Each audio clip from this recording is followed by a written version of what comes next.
I believe that the only excuse we have for being musicians and for making music in any fashion is to make it differently, to perform it differently, to establish the music's difference vis-a-vis our own difference.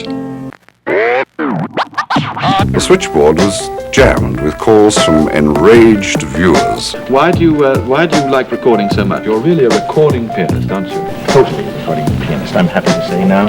Who felt that Gould had gone too far. Why so much love for recordings?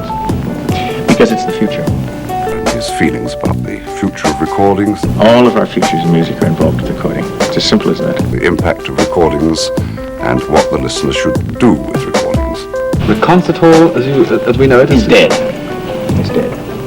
Of course, we've known him for years from his concert performances, though unfortunately we have those no longer. I really thank God that I'm able to sit in the studio with enormous concentration and enjoyment.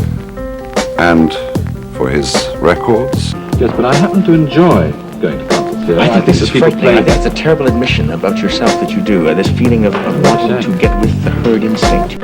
I detest audiences, not in their individual components, but en masse I detest audiences.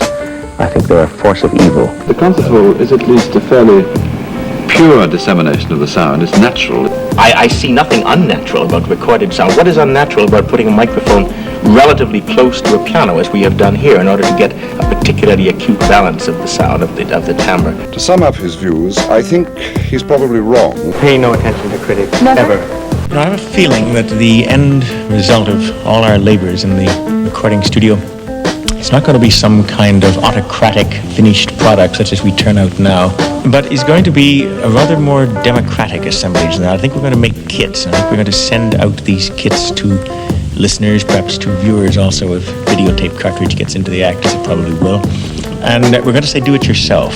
Take the assembled components and make of those components something that you genuinely appreciate. And if you don't like the result that you put together the first time, put it together a second time. If one could project that a little bit farther and suggest that the audience would get into the act in a pseudo-creative way, it would do extraordinary things for the musicality of man.